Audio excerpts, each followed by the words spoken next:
What's happening, everyone? Mark Bassler here, and welcome back to another episode of World Wrestling Review.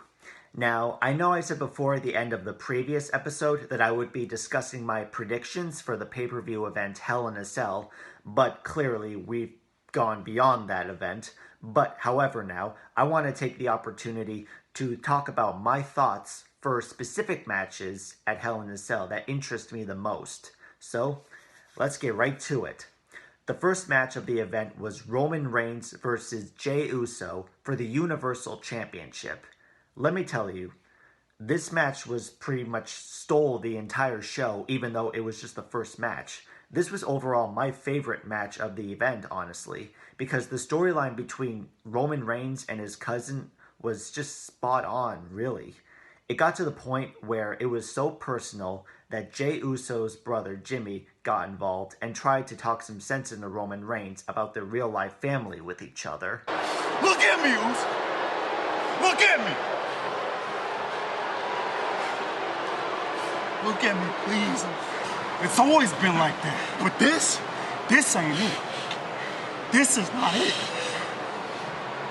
But at the end of it all, Roman Reigns attacked Jimmy and made Jay say, "I quit," to end the match, with Reigns retaining the championship and for his father and uncle to crown him the tribal chief. Now, the next match that surprised me a lot was The Miz versus Otis for the Money in the Bank contract. It was mainly at the end of the match that shocked me the most, because Tucker, Otis's best friend, attacked Otis with the briefcase while the referee wasn't looking, turning heel. This allowed The Miz to pin Otis and become the new Mr. Money in the Bank.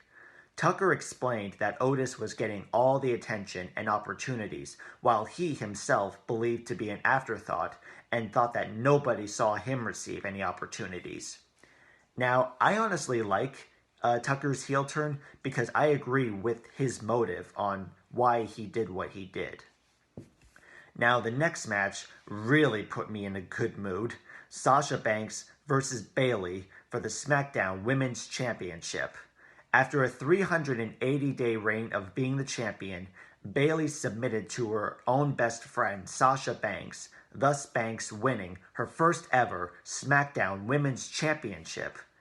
I honestly knew that Sasha Banks was the one that was going to turn face and take down her unbeatable best friend and win the title.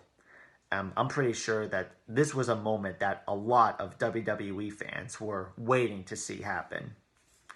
Now, of course, I gotta talk about the main event, Drew McIntyre versus Randy Orton in a Hell in a Cell match for the WWE Championship.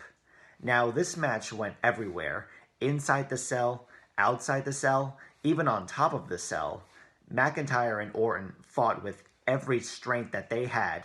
It eventually led to Orton pushing McIntyre off the side of the cell and hitting him with an RKO to finally win the WWE Championship, thus becoming a 14-time WWE Champion. Now, honestly, I didn't really want Randy Orton to win, but at the same time, I think this is going to be a great future for Randy Orton. The reason why is because if all of you saw a couple of Monday Night Raws ago, the Fiend, Bray Wyatt, currently has his sights set on Randy Orton. And it's no secret at all that Orton and Wyatt have had quite an epic rivalry between each other in the past. So the question is, could Bray Wyatt be out for Orton's title? So overall, I'm going to give Hell in a Cell 2020 a 7 out of 10. It's definitely an improvement from last year's Hell in a Cell, but of course there could be some matches in the event that could possibly be more interesting to watch, in my honest opinion. But that's all we have time for today. Thank you guys so much for watching, but coming up next episode, I will be joined by a very good friend of mine, and we will be discussing our thoughts of the aftermath of the next pay-per-view event, Survivor Series. It's going to be quite an interesting show to watch, so stay tuned. But until then, thank you guys again so much for watching. I'm Mark Bassler, and this is World Wrestling Review, signing off.